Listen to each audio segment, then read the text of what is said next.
Everyone, hope everything is going well. Today we have a returning guest, one of my favorite guests out there because he's the encyclopedia of this hobby.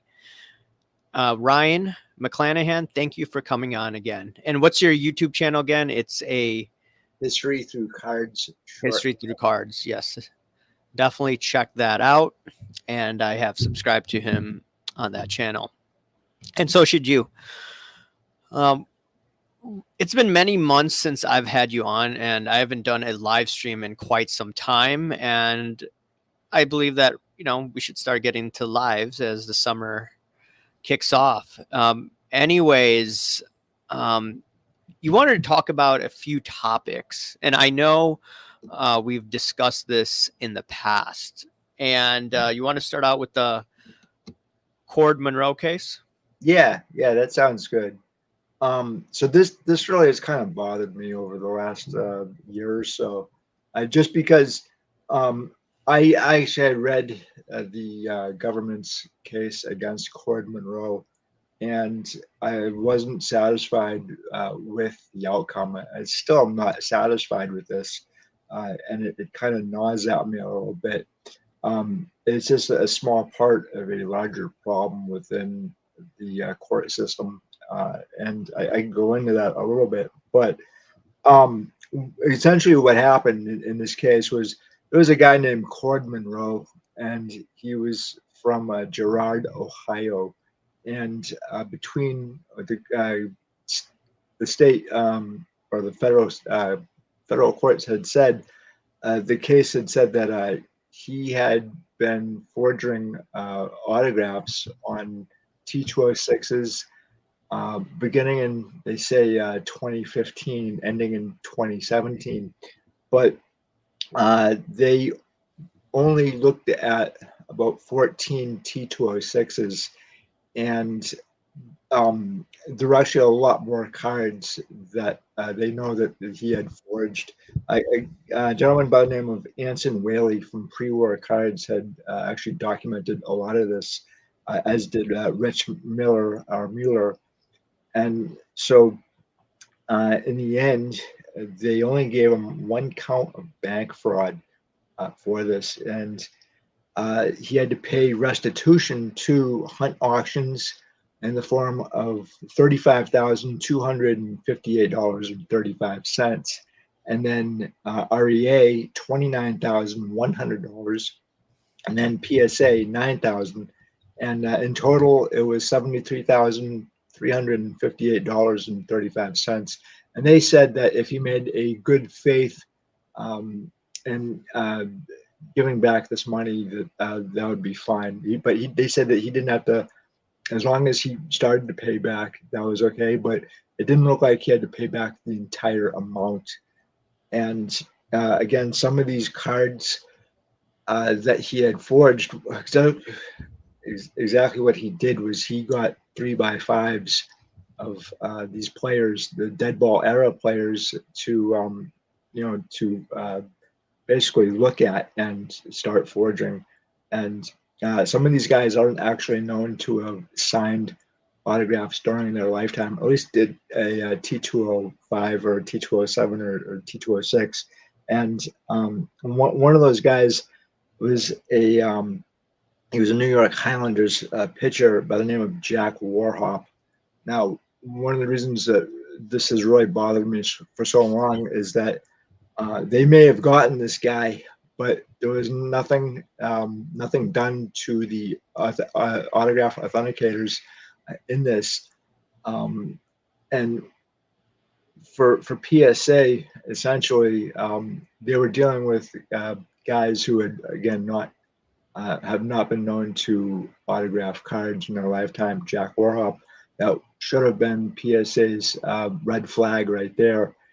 And from what I've heard, that PSA and other grading companies, they actually have a list of the autographs that they go off, and kind of like a library. And how do you do that if the person in question isn't known to have a signed anything really? Warhop may have been on a baseball here or there, but for the most part, signed baseball signed cards from the dead ball era are extremely rare to begin with. This is a generation, for the most part, that really didn't understand autographs. They didn't know why that someone would want their autograph, and it really wasn't done that often. So again, it raises red flags, and it should have raised red flags for anyone in the auction houses and the grading companies. So that right there, I thought was really interesting.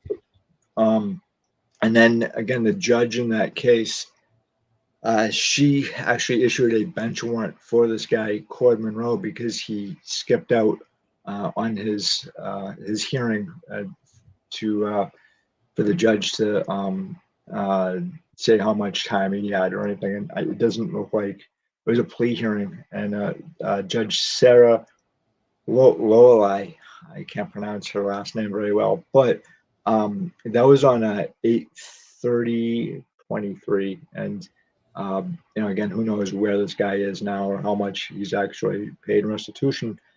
And the other thing that bothers me too is he apparently had to pay restitution to the auction houses, but the auction houses didn't they have any questions on okay, where are these cards coming from? If you're an auction house specializing in rare sports memorabilia and autographs, you probably would have some questions on this. I would guess as to the provenance. Now the thing is, a lot of these cards were caught by the card collecting community.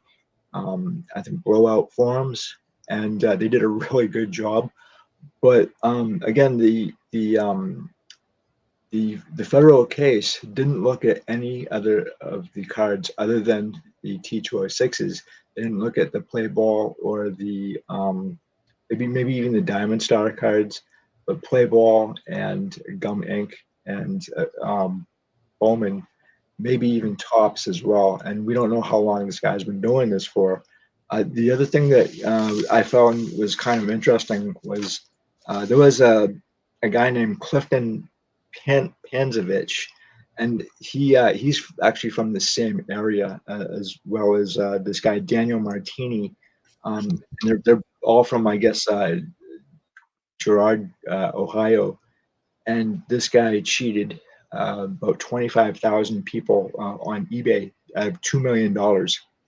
And Clifton got, I think, 6 years in prison for pretty much doing the same thing that this other guy, what's his name, Monroe. So Monroe really didn't get any sentence as far as I'm concerned. It didn't look like it, but these other guys did. And the other sentence was on April 18th, 2017. I'm just wondering how many fakes there are.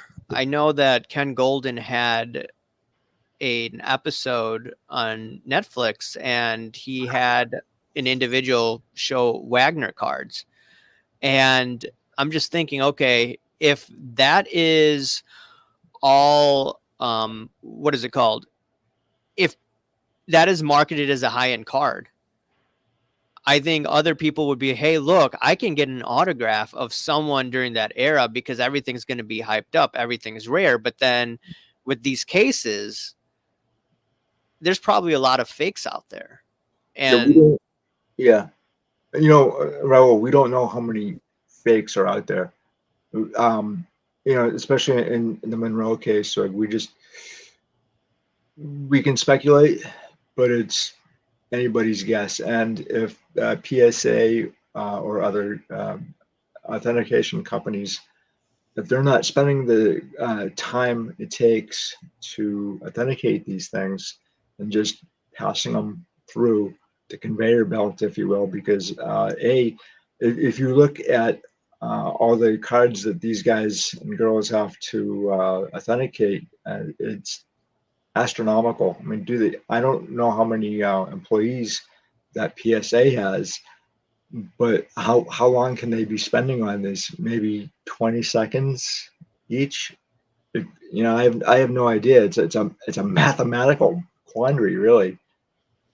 You know, 20 seconds each. That's, I I, mean, I have that no number idea. sounds reasonable, but it still sounds crazy. I've heard that number time in and time out, just like no more than 2 minutes and maybe Yeah, 20 seconds. I'm just okay. What does it mean for collectors out there? And I think that all of us, even if you're speculating, you have to do your own due diligence.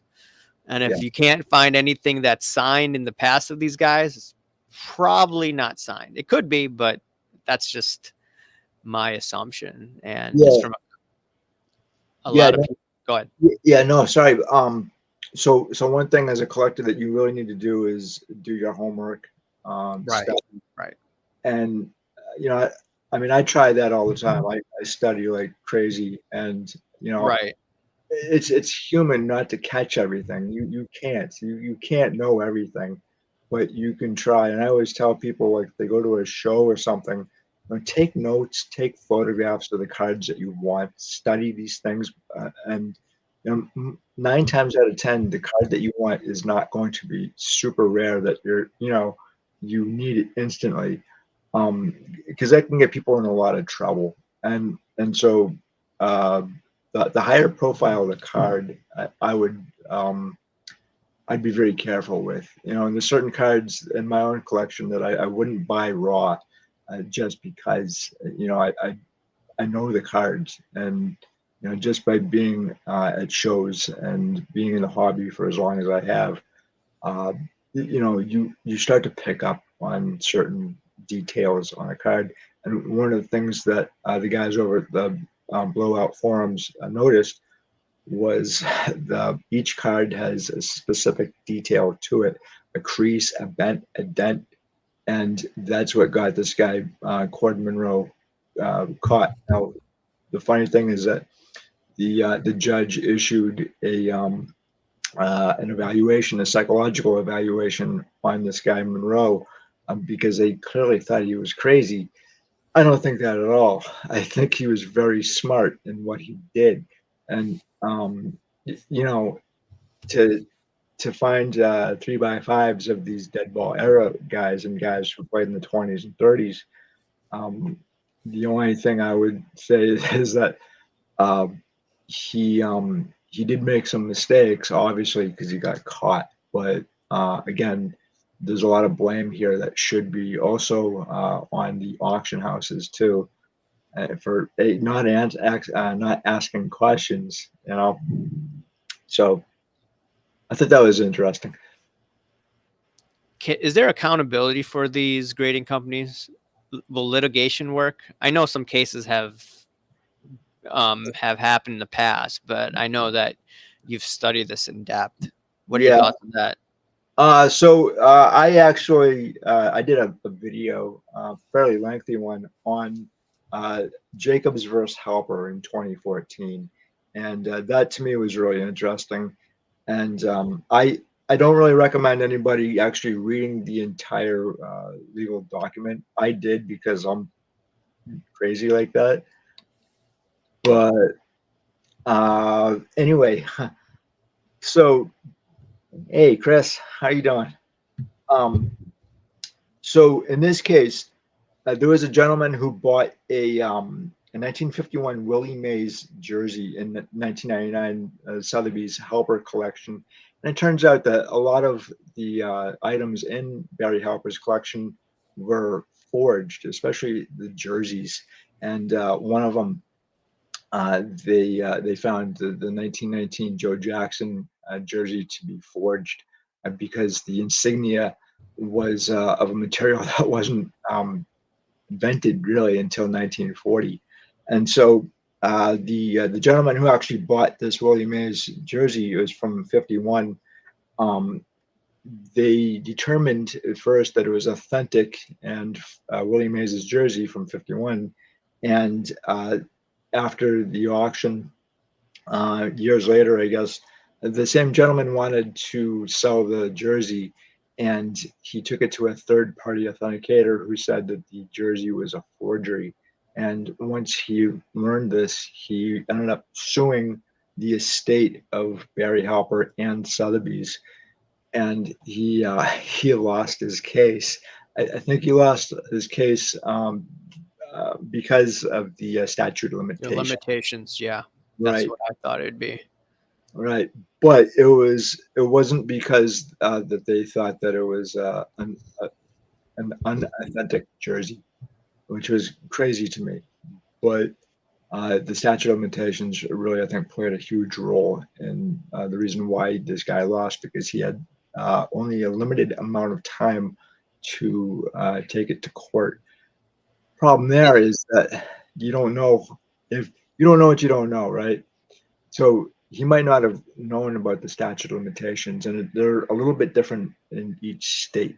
Um, and what is What's the average? Is it 2 years? I thought. it's between 2 to 5 years, sometimes 7. I think it depends on the state in which Yeah. you're in. But he may have bought the jersey in, say, New York, and then lived in another state. And so what may have been okay in his state wasn't in the jurisdiction of New York, where he initially bought it from. But that was an interesting case.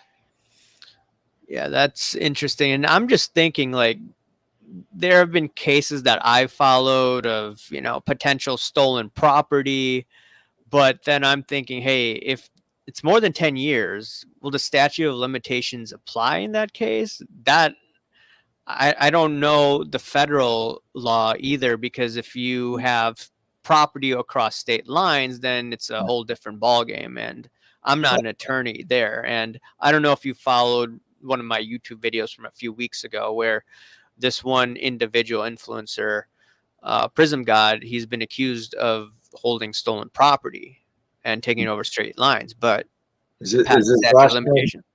Is his last name GAWD? Is Prism that God, yeah, that's his influencer name. I, Raphael is his first name. okay? I've vaguely heard about it. But you had depending on how long he received the stolen property, and if they can actually prove that it That was it's proven that it belonged to some guy in Italy. They've found out the provenance, and now it's just a matter of, is that going to be settled? There's a court case involving Investicard. This is an insane case, but there's Investicard who we loaned the card to or sent the card to. They gave him money to pay off the loan, and Investicard's getting sued. He didn't show up to to the court. Now there's a default judgment. okay. So I don't know how this will go. So I think a default judgment, I think the defendant's going to, not defendant, but the individual is going to get something from Italy, Enrico. Yeah, I don't know. It's just a weird yeah. case that I And followed. you might be dealing with another country altogether with different laws. He's filing it in the US, I think. Okay. The funny thing is that even if say you settle out of court, or you don't want to pursue charges, in certain cases you may want to drop all the charges, but that doesn't mean that the state or the federal government won't go after you on those. So Even if it's past the statute of limitations, if there are. it really depends on what it is, right? So It's like I don't know the exact value. It's probably 2 cards more than $10,000. Another influencer has, or dealer has, another card, and people said, like, what do you think? Those guys are innocent. I said, hey, look, the courts are going to decide in Florida in a couple of months with the jury trial. It's not me. I'm just observing and, Right. telling people about this, because, stories like this have been swept underneath the rug. And yes, their stories. I know you wanted to talk about the $2 million card theft in Ohio. Once again, the state of Ohio. We could transition to that. But a lot of stories, which we'll talk about the Spiegel brothers case as well. Yeah. It's been swept underneath the rug. and I don't get why people don't talk about it as Well, much. one of the things is that to the outside public who are not in the hobby, Yeah, they might not actually understand what's going on. And yeah, this isn't unusual to the hobby or trying to get people on a jury to yeah, understand what's going on, because uh, you have to figure, like, if you have, like, people who are in their 30s, 40s, or 50s who have never collected cards, for the most part, they might just say this, what's the big deal here? It's a sports card. I mean, I'd say the big deal is you're dealing with a lot of money here, and you know there's been a lot of money flowing in and out of the hobby for a long time. But you might not get someone who actually understands, or even a court too. So, for instance, back in 1903, there was the Roberson versus Rochester Folding Box Company case. That's one of the first right to privacy cases in the United States. And this girl Roberson, she had a photo taken of her, and she eventually found out that that photo that was taken was she didn't really want that photo taken, and it ended up being an advertisement for the company. And the court initially said, okay, Miss Roberson, I think she was like 16 at the time too. She was underage, but by the time they got to court, she was 18 or so. And so the court initially ruled in her favor, but then on appeal, she lost. And one of the reasons why she lost, I think, is because the courts didn't understand that you had new technology at the time, which was the camera, and the right of privacy was a brand new thing.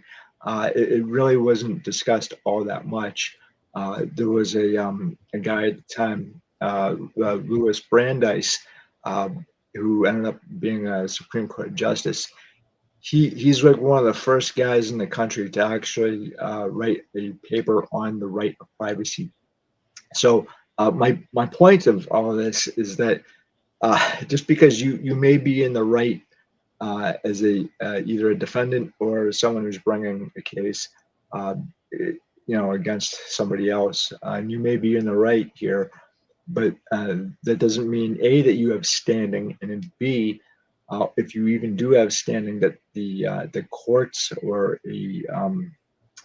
a jury is going to understand what you are trying to convey.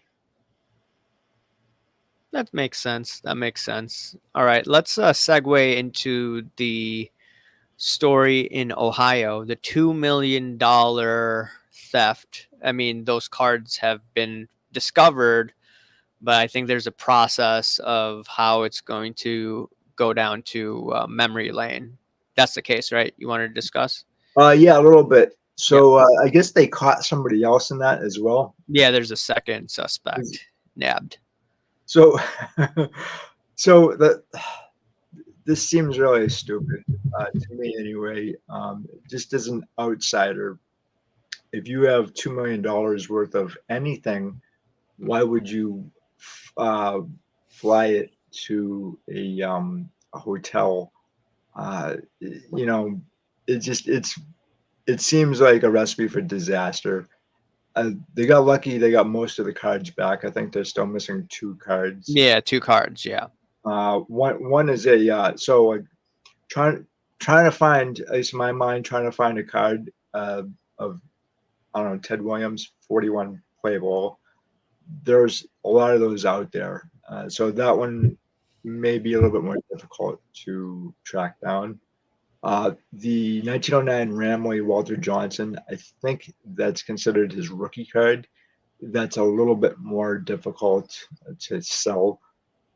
And they end up getting all the cards back. No, they didn't. They're missing two cards. Early on, they said that they had recovered most of them. Yeah, they had said something or I think the auction house had said something to the consigners, and whoever bought those cards, then I guess or they stayed mum. Something uh, didn't really jive at first, and afterwards they said they weren't supposed to. They didn't want to say anything because the authorities, the legal authorities, had told them not to, or they kind of directed them to say something that wasn't exactly true. If I was someone who had bought one of those cards that was stolen or um, actually consigned, I wouldn't be happy. And I I think this actually opens up the fact that these auction houses probably shouldn't be sending cards this way. And personally, if I had $2 million worth of cards, I wouldn't be telling anybody about it, but I would have armed security as well, and just transport the cards through armed security. I think that's probably the way they're going to have to go now, or just not quote unquote show and tell at these shows. Um, I was at the last Shriners show. It was the Lucky show here in Boston a couple months ago, and I did see some police officers, which was good. But somebody stole a 1948 Leaf Jackie Robinson, and I don't think they found it yet at that show. Yeah, it's bad. Yeah, 20. Yeah, I mean, a lot of these cards are just they're so expensive now that I don't think that you can kind of show them off. I know that they want to, but I don't think it's such a good idea. I know they're under quote unquote glass and key, but if somebody wants to steal something, uh, you know, I think they're going to find a way. Oh yeah, for sure, for sure. You also wanted to talk about grading companies. What Yeah, specifically you want to discuss? yeah. So it basically is revolving around the Cord Monroe case and the grading companies. Like, so I buy the card, not the not who graded the card. So I'm not really on the side of grading companies. Sometimes you do need to have a card graded, but for the most part, with the Coyd Monroe case, um, the grading companies didn't. They just kind of washed their hands of all of this stuff. They will grade cards that are unauthentic or fake or altered, and not really tell anybody until they get caught. And then once they get caught, it's in the media a couple of times, but a lot of the stuff kind of just it goes away pretty quickly. I hate to say this, but the hobby, in a lot of aspects, they have a short-term or long-term memory issues. Um, we don't really teach hobby history all that much. I know it's some people do now, but it's like kind of few and far between that you'll find someone talk about hobby history. Hobby history gets lost quite often, and you have to have another generation usually dig for it. And so the older publications that had a lot of this stuff, it's usually spread out through the four corners of the collecting globe, and it usually takes other people to a know what they're looking at, and b try to connect the dots. And as you always say, history doesn't repeat itself, but it does rhyme. Right. And so that is so true. It really is. A lot of the stuff that I grew up with, I'm kind of seeing now, but it takes a little bit different form because the technology is a lot different. We no longer use Beckett for the most part. When Beckett was ruling things, maybe even tough stuff, um, they had basically the final word on what was going on in the hobby because you could write a letter to Beckett, but that didn't mean that they would publish your letter. So any really bad news in the hobby, it may have gone out to like card shops and stuff, and maybe a few shows. But for the most part, they could clamp down on a lot of the negative press in the hobby. Today, it's really difficult to do that because we have stuff like this right here, where basically anybody can be a YouTuber, and I think that's actually a great thing. To tell you the truth, I mean, I'm a YouTuber, and I may not be very good at it, but I do have a lot of fun, and I learn quite a bit of information. I try to teach people too, and again, I like to learn from other people as well. Yeah, I mean, as much as I may say, hey, look, this information is being censored, but if you go back 25 years ago, the gatekeepers Jim Beckett, couldn't control yeah, the they could control the narrative a lot better than today. Today, there's Twitter, there's Instagram, there's Facebook, there's YouTube, and TikTok. This information could yeah, go viral, all this negative news. And sure, there are outlets out there that cover it. Don't get me wrong. But like some of the spicy, dicey information, that's like still swept underneath the rug. But we do have an outlet where many people can actually access the information. And yeah, as much as people say we are negative, or people like me are negative, I think it's a positive outcome of social media. And there are issues with social media. It's dumbing down the population, but there are ways you could use it in a positive manner to speak the truth the best that you see it. And yeah, that's what I try to do. And I tick off a lot of people in this hobby, even people I used to do lives with, people I used to talk to a lot. Some of them don't talk to me anymore. So it is what it is. But I'd rather yeah. speak my mind and say it the way that I see it, rather than just, hey, look, I'm going to toe the party line and go along to get along. And that's not how I am. I'd rather see a card collecting community with an independent thought, as Yeah. long as they study and research. I have no Right. problem with it. You know, the tinfoil hat guys at one point, they you can consider conspiracy theories, and you could brush them off real easy, but Yeah. kind of like it's kind of interesting that a lot of the tinfoil hat guys are correct these days. Oh, Um, yeah, for even sure. even in the dinosaur media, the corporate media, Yeah. they can't pull their crap as much as they used to, and they're That's what done. they're shutting down. That's why they're shutting down just alternative media out there, or just making them go through all these lawsuits. I think there's a push by the powers that be to shut some of these guys down. Yeah, And and I so think we're seeing that right now. I don't think you listen to Alex Jones, but I listen to a lot of him. And he's in a lawsuit right now. He has to liquidate his personal assets, basically. yeah, So yeah. stuff like that. I heard about that. There was also a reporter for the Wall Street Journal who Yeah. just got arrested for um, espionage, sending Interesting. secret I didn't hear about that. to I think China.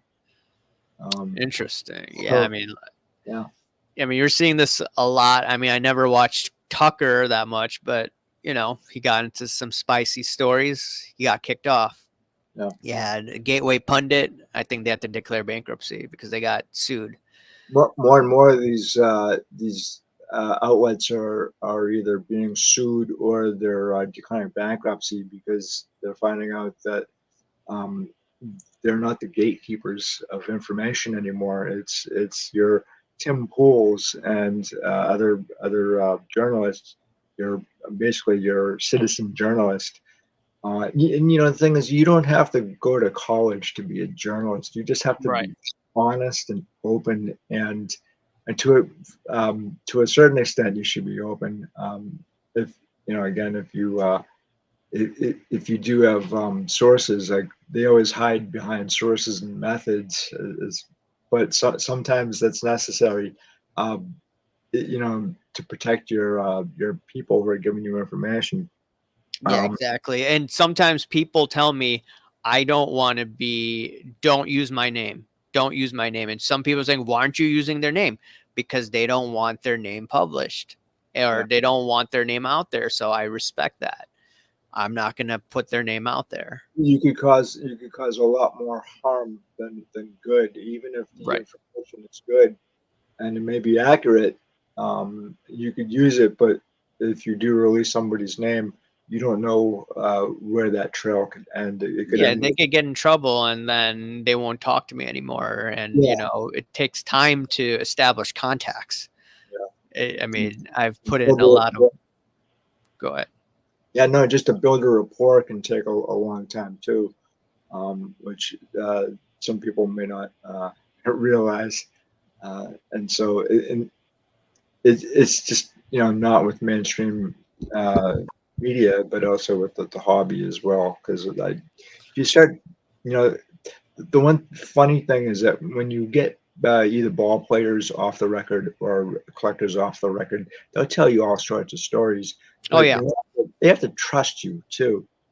And I used to a lot of the guys that I knew, a lot of ball players I knew who played in the 1930s, 40s, and 50s. A lot of those guys are passed on now, but I'm still very careful about the things that they told me, just because I don't want to ruin their reputations either.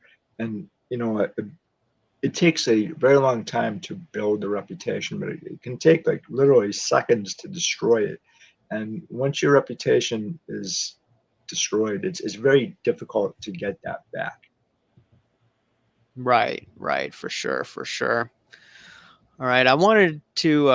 Oh yeah, before I segue into the other conversation, you're talking about, leaking sources and all that, and I didn't want to leak my source when it came to the PWCC situation where they were bought out by fanatics.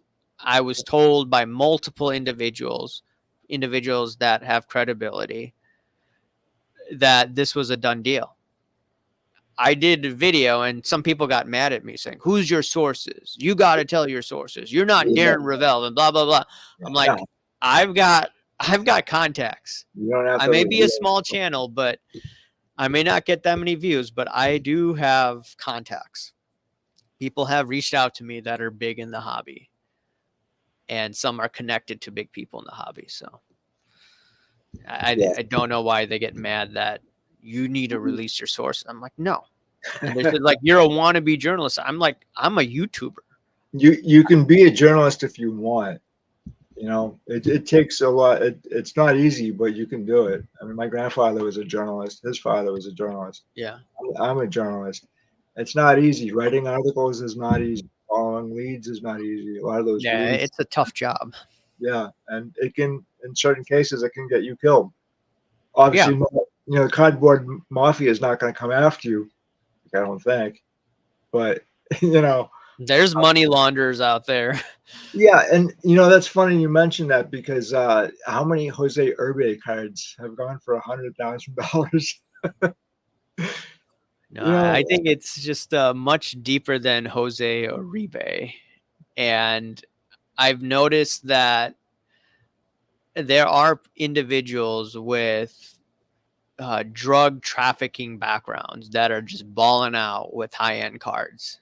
So, well, if the hobby is probably the safest area to launder money, and I don't know how many people in the FBI actually know a whole lot about sports cards. Like I said before, um, there's there's a lot of people who think that sports cards is for kids, and have always been for kids, because they collected cards as a kid, and then they grew up, got girlfriends, boyfriends, whatever, got married, went to college, and they forgot about it. And all of a sudden, if you ever read any articles about the hobby from like the 1970s or 80s, you have all these mainstream reporters saying, "Oh, this is really interesting. You can actually make money off of sports cards. Who knew?" And so it was, for some reason, it was a complete shock to the reporters back in the 70s and 80s that the hobby actually was a money maker. So I would say I don't recommend anybody on your channel or mine doing this, but money laundering is probably going on quite extensively in the hobby because it's who's going to look, right? Yeah, I mean, the FBI Unregulated, is too busy looking, right? right? And then they probably don't have enough people who actually know a whole lot about sports cards, not just Oh yeah, memorabilia, but sports cards. yeah, for sure, for sure. All right, one of the topics I wanted to get into, and I texted you about this, is the Spiegel brothers versus Ken Golden, and I know that you're just familiarizing yourself with this case, but what are your initial thoughts after looking at this legal document? So this was actually really interesting. I spent a good portion of the day just reading over the case itself, and uh, deep state within the hobby. Well, that's interesting. Can I get to that for a minute? Yeah, go Oh, ahead. okay, so before we get on to the Spiegel brothers here, um, a deep state in the hobby. So you have over the decades, you've had a lot of quote unquote influencers, people who are high up in the hobby chain. Jefferson Burdick and Lionel Carter, and then Bill Mastro in the '70s and '80s. Uh, a lot of these guys, they come and go out of the hobby, and nobody is permanent.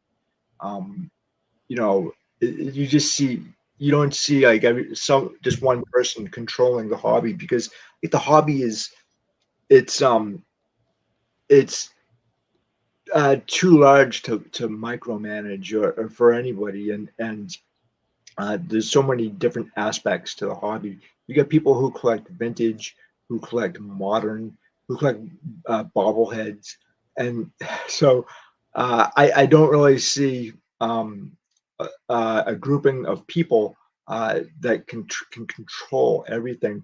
And it's kind of funny that Jefferson Burdick back in the 1930s, he had mentioned that somebody somewhere had gotten rid of tobacco cards, and I think he said something to the effect of it was a secret society that he thought it really wasn't. It was legislation that destroyed the tobacco trade, basically tobacco cards. But I don't see that there's a deep state within the hobby, and I could be wrong because I don't really travel in modern sports card circles. I'm a vintage guy, so I could be completely wrong. And um, again, like it could be different too because you have a lot of influencers on something like YouTube or whatever. So yeah, just one man's opinion. Yeah, Um, I mean, I did a video. I think I said something about hobby deep state. I forget what the video was, but maybe I should look for it. Hobby deep. or I don't know. the cardboard mafia, I Yeah. mean, although the Oh funny yeah. thing, My yeah, video was, "Will the deep state go after Kurt's card care?" That was my title. well, see that's interesting too, because I think that is fraud. Yeah, Um, I think so too. that's got some that's long term implications that we don't know a whole lot about until back in the '90s when they had cards that were basically UV coating or that whatever Yeah. that coating was that they used. 30 years later, those cards are now bricks, and a lot of them are kind of like that coating has destroyed a lot of the cards. They didn't know that back in the 1990s what would happen, and it really wasn't talked about either. Like, oh, it's a nice shiny card, and like 30 years later, that card is turned to mush. So Yeah. Okay. All right. I wanted to get into once again the Spiegel brothers, and I think this is an insane case. And where do you want to begin when it comes to the Spiegel brothers after you just reviewed it? so I really found that this to be very interesting for a bunch of reasons, actually. The motion there's a motion to dismiss the case, and it was denied, which I thought was really interesting. And usually in a case, you have to have standing in order for the case to be heard. And if you don't have standing, your case doesn't get heard. That's not what happened here. So it looks like the judge in the case found that there was enough evidence here for what these people were saying to bring it forward. And so the just from what I was reading, and there's a lot here. It, it's it, I guess they bought it in November 17th, 2003. Is that when they bought it, or is that when the card was issued? I think it was issued in 2003 as a LeBron James card. Okay. Okay. So again, January 2014 is when the Spiegels actually bought the card. Yeah. They said that the patch was taken out of the card. And I guess a few people had said online that it was a different card, or it was altered. But then, from my understanding here, is that the patch it was graded by Beckett as an authenticated card, right? Yeah. Okay. And so there's a few people who said that their card, it was not, I guess it was altered in some way after that fact. But then it was, I think, maybe determined that the photos that were taken were altered at some point. Is from what I read in that. So that to me is interesting. And the Spiegel brothers, they said that in the document that there was fraud in the inducement. And so that was really interesting, because that's when a person tricks another person into signing an agreement or a document that is to one's disadvantage here. And it's used, I guess, fraudulent statements or representations or misrepresentations of the item in this case. So Golden, I guess he got a letter from Upper Deck stating that the card was authenticated as good from Upper Deck. There was a gentleman by the name of Chris Carlin who wrote the letter of authenticity, and then he backtracked in 2021. So he wrote that letter in I think October of 2019. That's a long time to backtrack, and so Ken Golden, I don't know if he can. I don't know what's going to happen to him, if anything, because he could apparently just say, like, I was told XYZ by these other people. One of them, I guess, who had wanted the card for himself, or tried to Shine 150. Yeah, tried to become employed by Ken Golden. And then, Or wait. is that him? Here's what I saw. This is the crazy part. So there's multiple layers to this. There's somebody named Card Porn. Yeah, Card Porn, the scammer. That's a horrible name for anyone who's card porn. Yeah, I mean, not a good name. Yeah, I know. The guy that tried to scam people at the National last year. Oh, okay. Yeah, this was that case. I did like 20 videos on Card Porn calling him out before the scam went down. But anyways, there was Card Porn who basically was convinced by Shine 150 and a few other individuals as well, according to the legal document. And then they tried to they then convinced Ken Golden to take it down from the auction house. They said, hey, look, this doesn't look good. So it got taken down. But then Card Porn is known to Photoshop items. Yeah, and that's what it does look like. Yep, he photoshopped items, that he tried scamming last year at the National, and now they're saying, "Hey, look, if he photoshopped that, did he Photoshop with this instance?" And I do believe that he may have photoshopped something to manipulate Ken Golden, and Ken Golden then took down the auction house. Now, See what? that? Go ahead. No, see that. So Ken Golden could have an out there, except that Chris Carlin basically said on behalf of Upper Deck that this was a genuine thing. Now, one of the questions that I have about this too is that uh, if Upper Deck replaced the card, the item, exactly is, I think it was what, 44 out of 100 out of 99. 44 out of 99. Yeah. So is there two of these? Are there two of these I mean, items? I think what happened was Upper Deck changed that, and then I think they got. I don't want to speak, but they replaced the patch, and then the Spiegel brothers Okay. had the patch that Upper Deck just made the change on the second time around. So So if Upper Deck actually said that this is the so we found a damaged item that was returned to us, and we fixed it. yeah, they fixed it, from my understanding. Okay. That letter that should have, if Ken Golden had any questions about that, he should have gone to Upper Deck.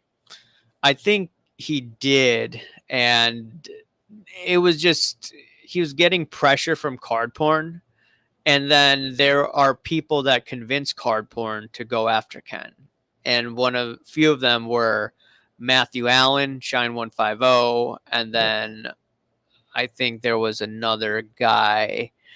There were a few other individuals as well. And then the conflict of interest here is that Matthew Allen has a bunch of these cards, Shine That's 150. And that's then what I was read there too. some sort of manipulation going on? And what's the crazier part, this is blacked out.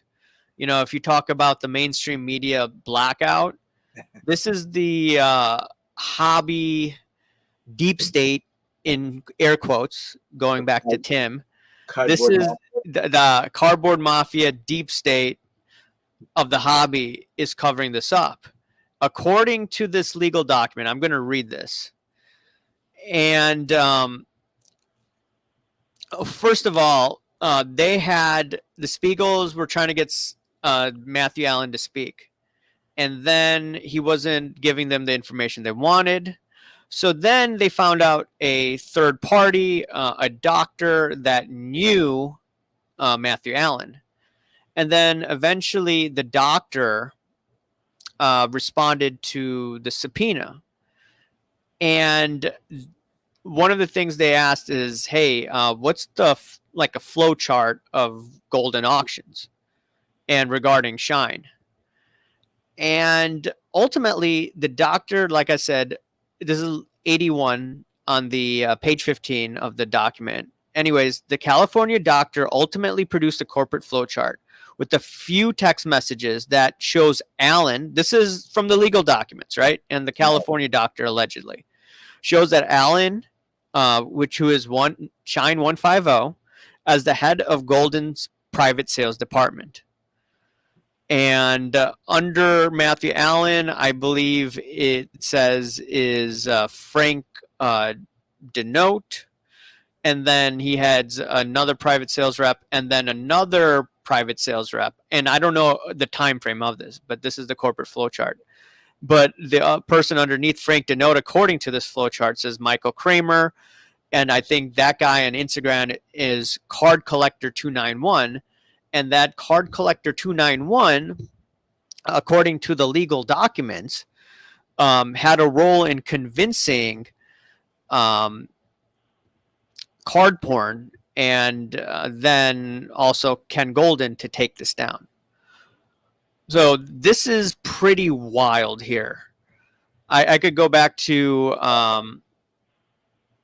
this is what happened in the legal documents. Golden agreed to auction the LeBron James RP on June 4th, 2021. The auction began on June 10th, where Golden withdrew the auction on June 11th, publicly thanking two Instagram accounts, Card Porn, who no longer is on Instagram and who's engaged in fraud, and Card Collector 291, aka Michael Kramer, who allegedly, according to these legal documents, was working in some sort of capacity as a private sales rep at Golden Auctions. So this is an insane case That where, could be a conflict of interest. yeah, that this appears to be a conflict of interest. That Yeah. okay, you got Shine 150 apparently on the payroll in some capacity, and then Card Collector 291. Now, in a court situation, I don't know what's going to happen, and also, are these corporate flowcharts, are they accurate? That's the thing. You know, this is once again, listen to flowchart doesn't mean that it's real, but this is what it says. And Well, this is, I mean, yeah, any lawyer, the Spiegel's lawyer would be able to fish that out to see if these are actually real flow charts. I mean, a good lawyer can do that. And so I'd be more interested in what if this actually goes to a jury. Juries can go either way on this right. stuff, and so nothing is obviously nothing is guaranteed. Even if you think that it's a closed and shut case, you know, you never know. Again, it depends on a lot of factors here. Like, what do you think about hearing about this? I mean, I told you, Matthew Allen rolling in high-end cards, and apparently, according to this flowchart, is a private sales consultant, very high up the chain. Well, I wouldn't do any business with Golden. Golden's the biggest ticket in town, though. Yeah, but I mean, he's in the Mastro indictment. You know, like why is he on the show bearer list in Mastro's court case? That's the first thing. I mean, he's never explained that. I find that kind of interesting. Just seeing this, I'd probably not do like any business with Mastro or even Hunt Auction or whatever the auction house that sent those that $2 million worth of cards to a was it Best Western? Memory Lane. Memory Lane. That's it. Memory Lane. I bet. Yeah. Yeah. I mean, this doesn't sound good for anybody who's wanting to consign. I would think twice. That's just me. I'm only speaking for myself and nobody else. Because if you know, Ken Golden said that he could discontinue the auction for any reason whatsoever. I think it's in the terms of service, though, right? I'm not. See, I'm not really sure. Yeah, I mean, like, I'm pretty sure, like, there must be something in the terms of service out there. But then, what can invalidate a terms of service agreement? It's fraud, right? Right. Well, and now you have to prove fraud going on. If he thought there was fraud going on, I'm sure he could say, well, you know, that was the reason why I terminated the sale, the potential sale. If you're looking at potentially a card that's worth $3 million at the time, it's gone down in value. Yeah, I'm sure. Well, most modern cards do, and you know, who knows these one-of-one cards? It's manufactured rarity is it's no good for the most part. Yeah. You know, 20, 30 years from now, that could be a different story. Yeah. Just, you know, time makes everything rare for the most part. Just depends on the amount of time. Right. So you know, again, Golden might have an out here. He might not. The court, the jury might decide against him. For him to base his opinions on this based on someone who, I guess he said in the document that he was getting pressure from to cancel it from Card Porn. Well, if you're the owner of an auction house, what, you know, like who's going to pressure you? You know, and if he already had the document from Upper Deck saying it was a legitimate card. And again, I go back to the Sotheby's auction, the Barry Halper auction in 1999. A lot of those items were forged, yet a lot of the like James Spence, they said that those items were real, and that auction it went forward. So again, like I'm just an outsider here. I don't really do auctions, Right.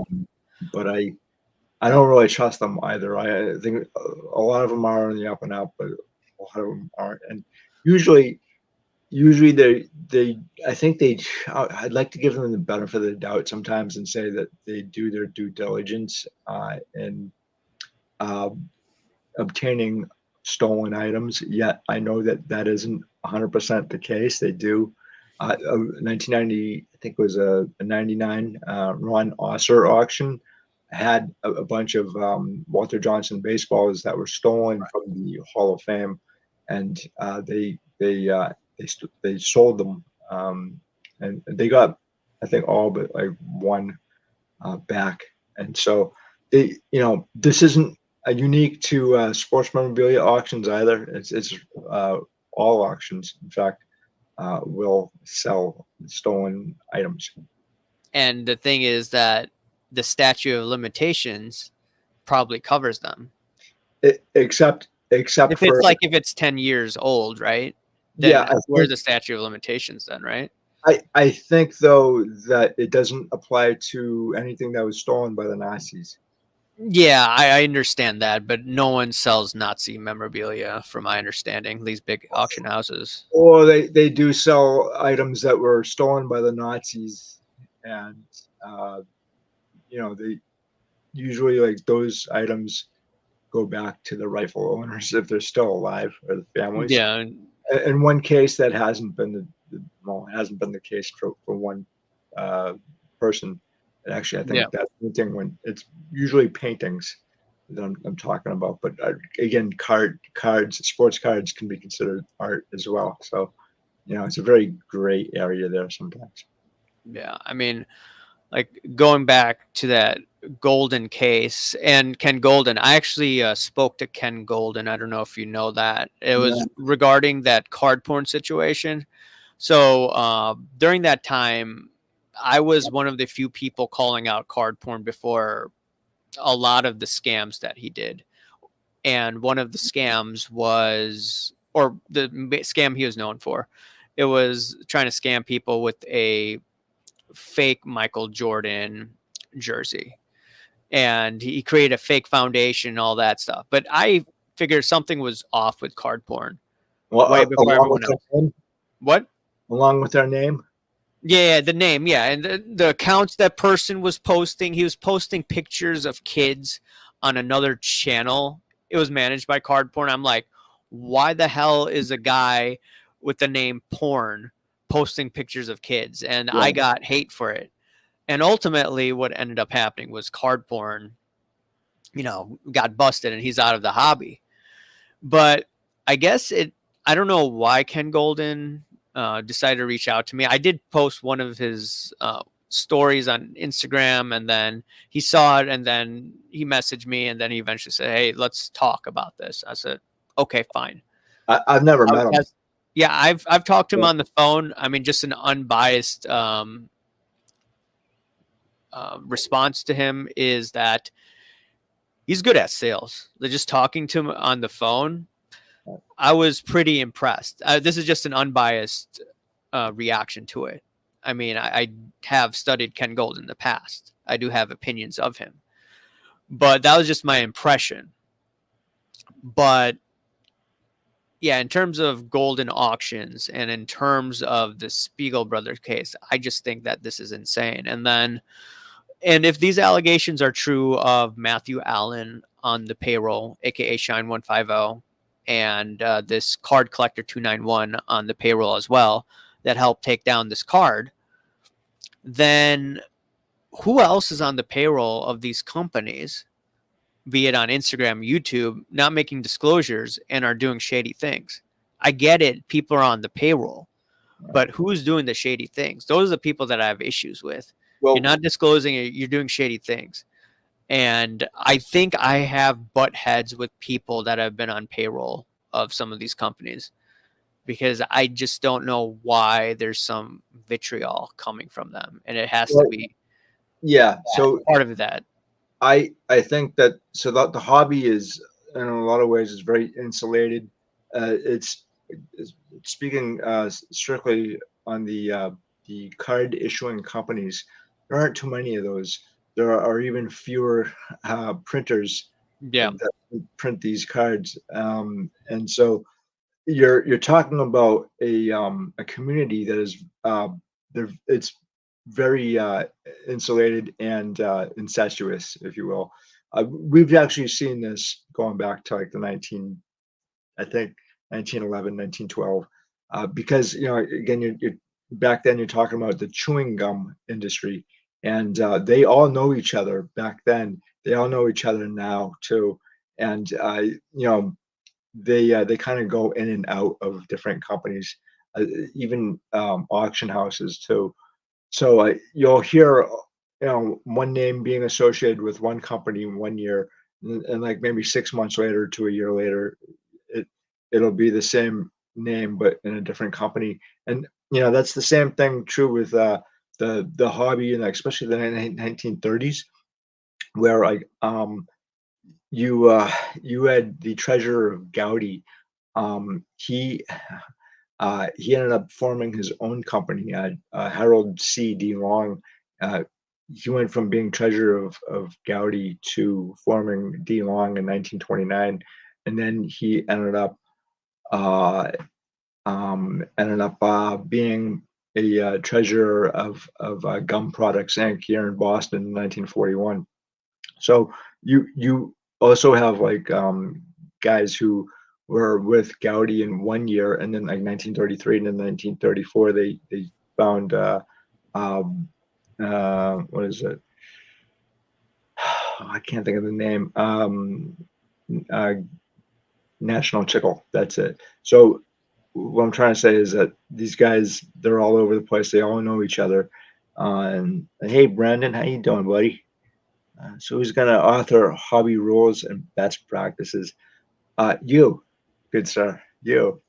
That's a good question. I was talking to a dealer not too long ago. His name was Barry, and he had said that what the hobby really needs is rules for everybody, the same thing across the board. And one thing that Beckett was really good at back in the 1980s and the 1990s was that everything was pretty consistent. They had rules for how they were uh, how you were supposed to grade cards, in fact, and how to read the prices, and they laid out everything. And so what he was saying, this guy Barry was saying, was that there, there's no consistency anymore at all, and a lot of it has to do with the fact that um, it's obviously it's money, but everybody wants to reinvent the wheel.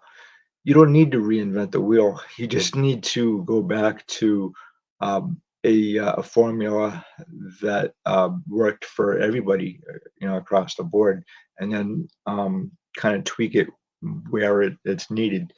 And one thing that Beckett always did, which I thought was great, was or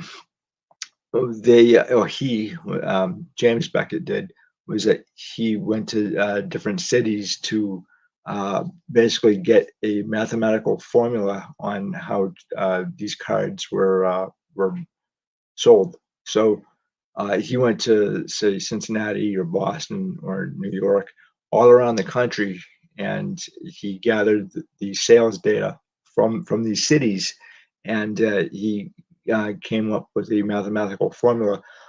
We don't have that anymore. It is comps. and I'm really old school here. uh, so I initially thought a comp was a complimentary hotel room or something stupid like that, and I don't think that comps really work. Um, you know, it's really difficult. Just in my own opinion here, but I'm old school, so Yeah, I mean, there comps can be manipulated in so many ways, of, shape, and form. of course they can. And that makes it really difficult to actually pinpoint what the card is actually worth.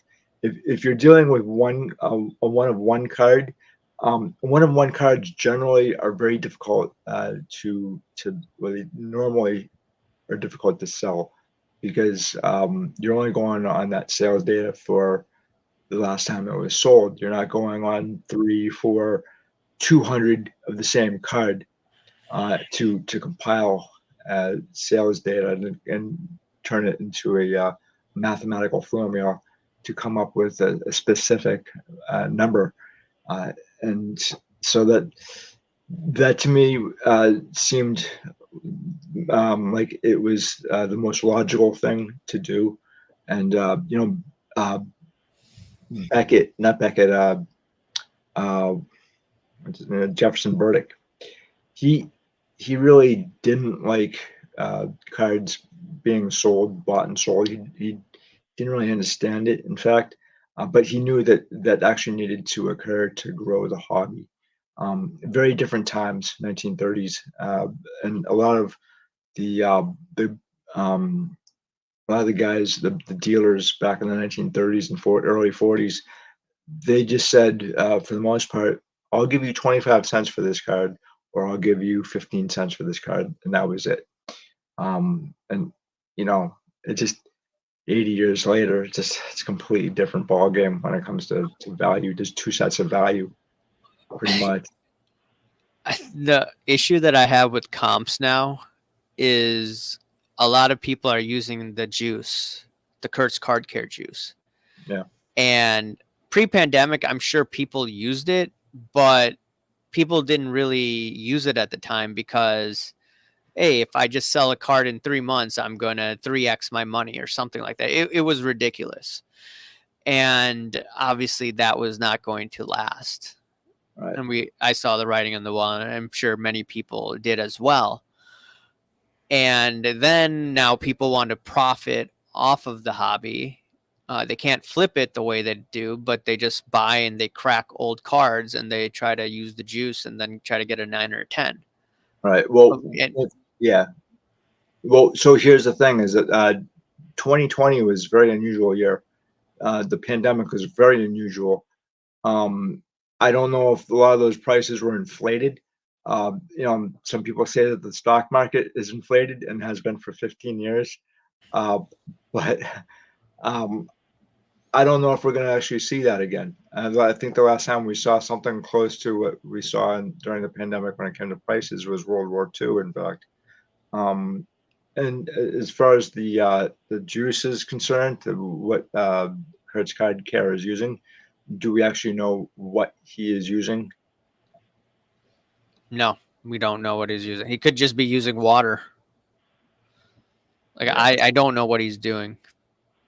Yeah, And he should be listing the ingredients or whatever products or substances he uses in it. I mean, what if someone has an allergy and he puts something in there and then is that a lawsuit waiting to happen? could be. I You don't know don't what's in the you don't know what's in the ingredients. First off, in this product, don't use it. But I've also heard too that there was a card that was cleaned that was graded and it Yes. destroyed Yes. destroyed the card.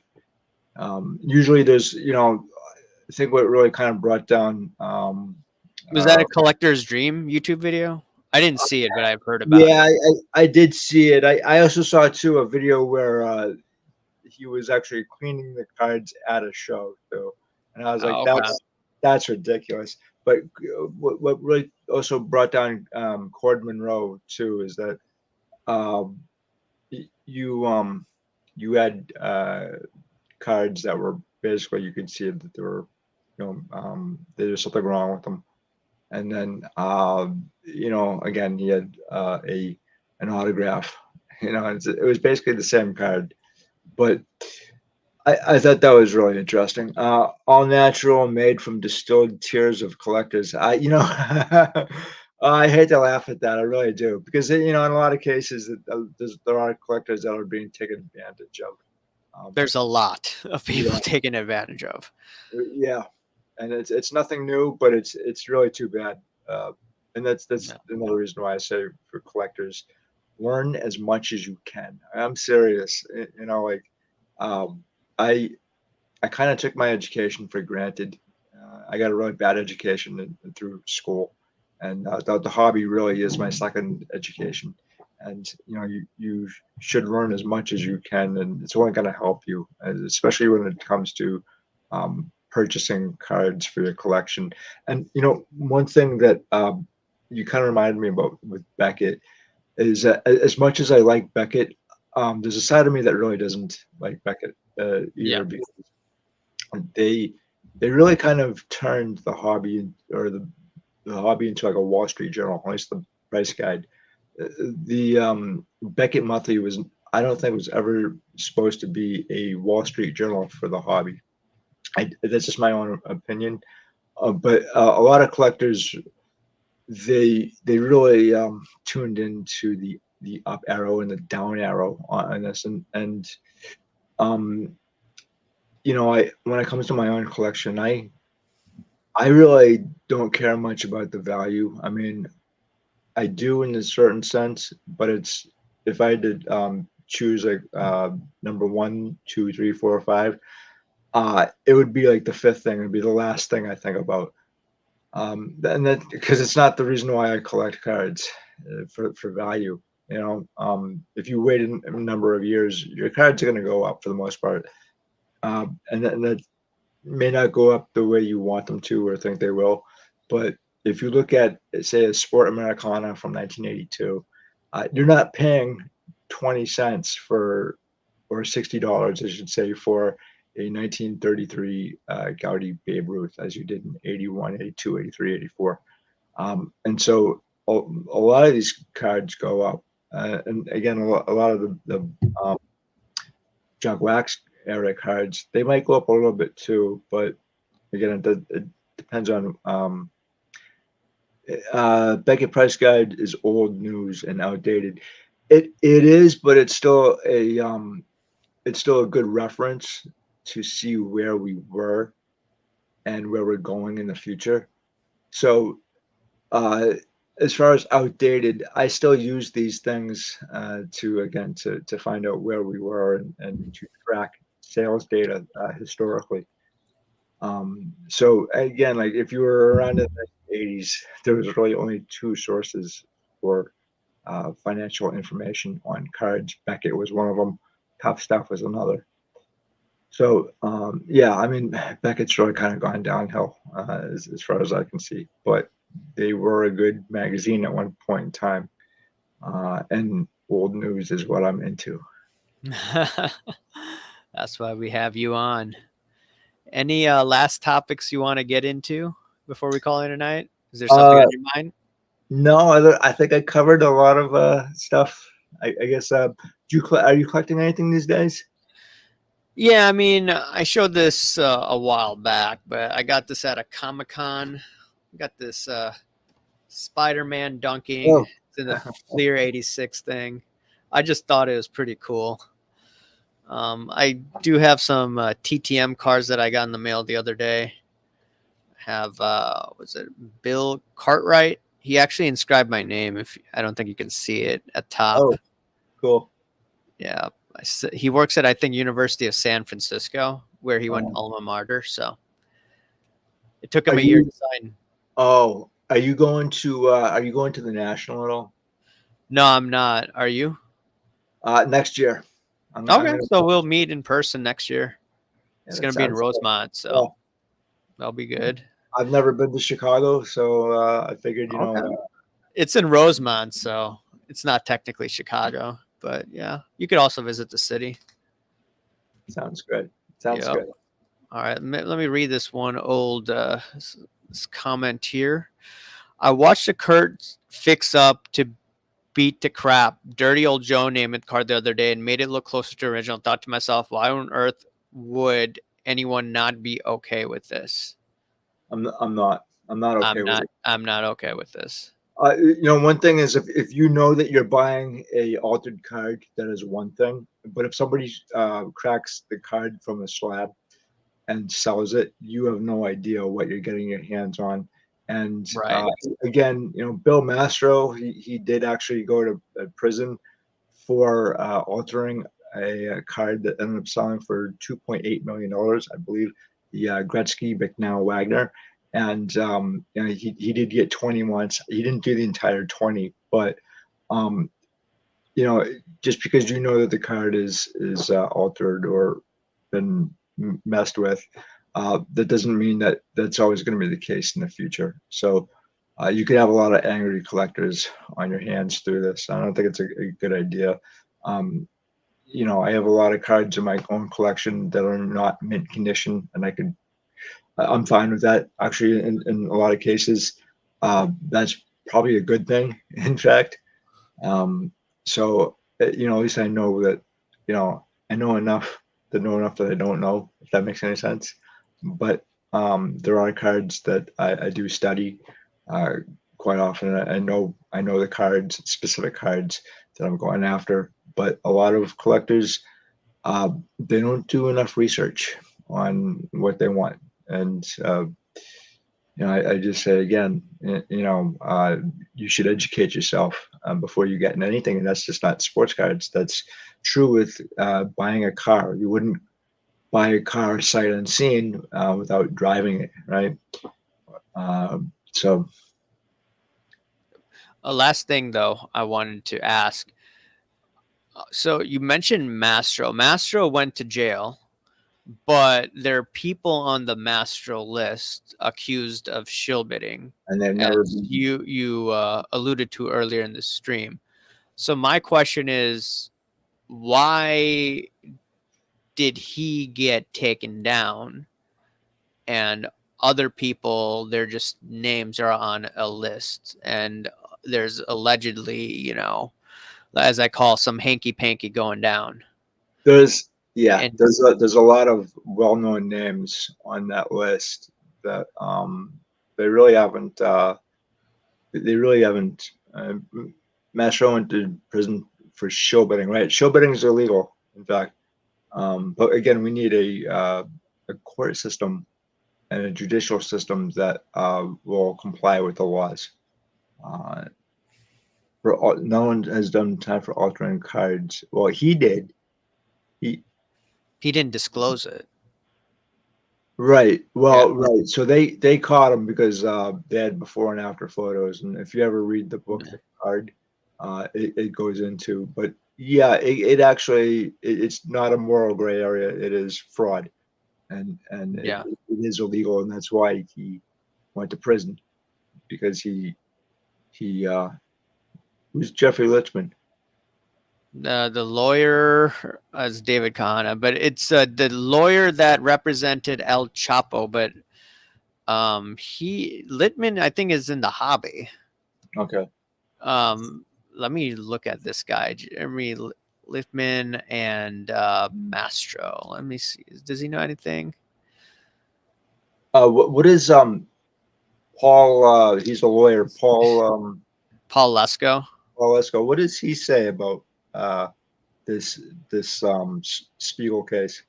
Spiegel, he's been covering it. I think from his wording on Twitter, he thinks it's a bit overplayed. Not overplayed, but he thinks it's like, why is someone spending so much time on a card that has gone down in value?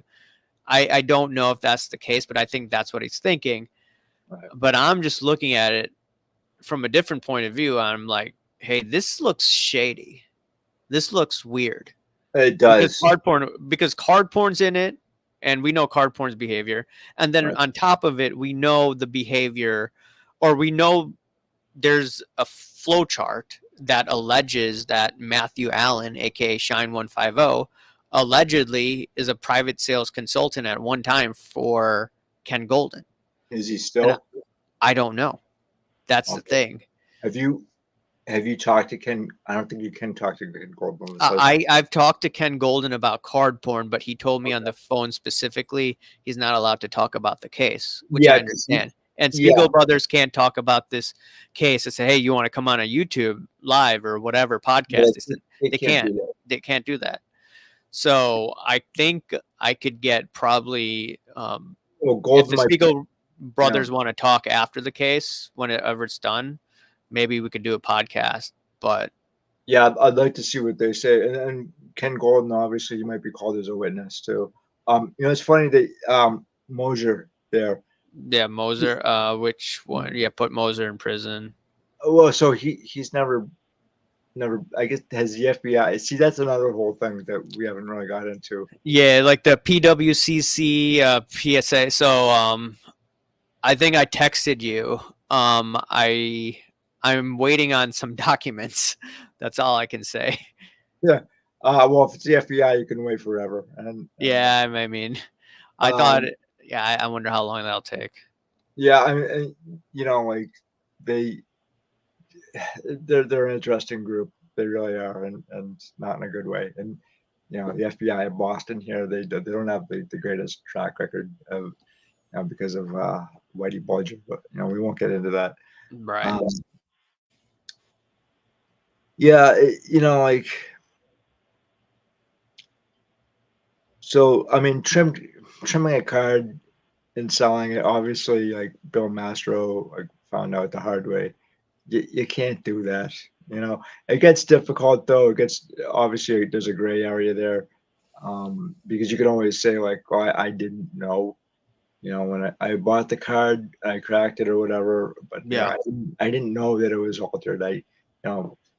You could plead stupidity, and it really depends too on like if there's a if people have like a before and after photo of the card. That could get you in a lot of trouble. Yeah. No, I don't think PSA. I don't think PSA would report altered cards to law enforcement. Only if only if it hurt them. But you know, PSA, they did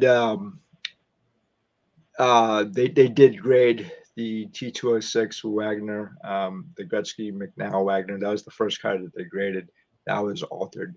And Uh, no, it can be illegal. It can be illegal if you know that something has been altered, and somebody has actual documented facts that the card in question, the item in question, has been altered, um, and you don't disclose that, and they find out, then yeah, they especially documentation. You don't know where it leads to if people actually have it. Um, so. So I was looking. Sorry to interrupt. So I was looking at the Northern District of Illinois Justice.gov from 2015. He said that he pleaded guilty in 2013 to one count of mail fraud. Who, So who is this again? Mastro. Okay. So Yeah, they'll um they'll charge you like maybe like they'll give you like maybe 28 charges, and just to see what sticks, yeah, and all it takes is one. So yeah, one charge you got almost. I mean, again too, like he was, I don't know how old he was then, but he was old. And it doesn't really matter how old you are, but it's when you go to prison, if you go to prison, it's very difficult when you're an older person to go to prison. So, um, for what? And your name is ruined as well. Altered trading cards scandal played out. So there was two scandals going on at the same time, PWCC and yeah, he's talking about that. yeah, and one of them, Brett Hugans. is Richmond. So Brent Hugans and his wife Betsy, they know are They're divorced now, I think. they are I think so. After that PWCC thing. okay. That's probably why I saw Betsy Hugans in 2022 at the National. I didn't see Brent, so I thought that was kind of interesting. But there was, you know, what's funny about that is that a couple of years ago there was a I don't think he was a YouTuber, but he did post something on YouTube about asking one of PWCC's people about the case, and the guy just said, you know, like I think it's awful, you know, and he ended up getting fired.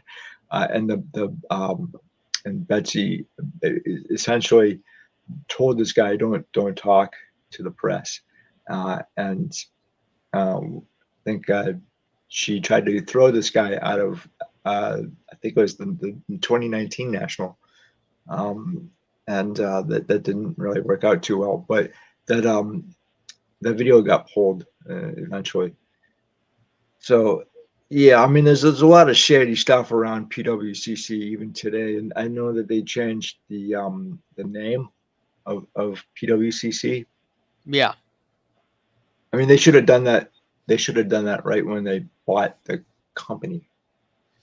Yeah, Um, I think they still wanted to have a smooth transition.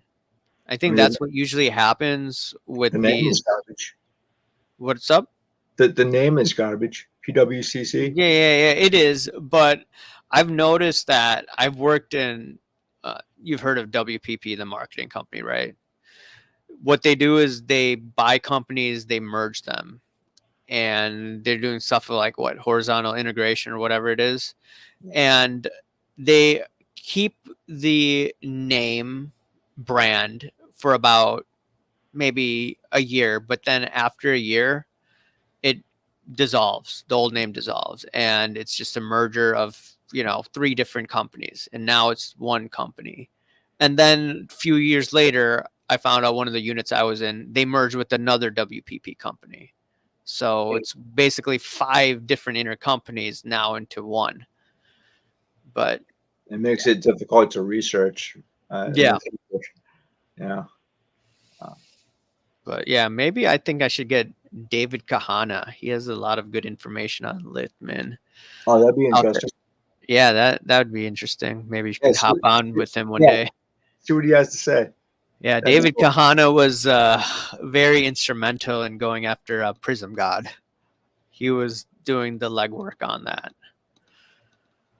Huh. So Yeah, I try to follow the modern hobby as much as I can, but there's yeah, so much, and yeah, you know, like the only thing that's changed the modern hobby from when I was the last time I collected a modern sports card was 1994, and yeah, so the only thing that's really changed is the technology. We had our problems back in the 90s and the late 80s as well when investors started to come in, and there was a lot of questions about investors jacking up the prices of cards and people yeah. saying, "I can't afford my cards anymore." Uh, Right, and you know that was you're talking like now 35, 40 years ago, and really kind of like what has changed except for the technology. Now we have this, um, right, it's so you know, the hobby is kind of cyclical if you right. think about it. So I just find it really kind of fascinating that I'm like I I remember this. This sounds really familiar to me. You know, I guess if you're in the hobby for another 20 years or so, I don't know when you first got into the hobby, but you know now I'm you know this is my 30th year in vintage in what 1982. So I'm an old guy here. um, so yeah, I mean I remember E.T. when it came out in the theaters. So that's how old I am. That's how old I go back. And so like I started collecting cards in 1982. I think it's just because my dad wanted me to shut up. You know, so just threw me a couple of packs of 82 tops to There shut you it. go.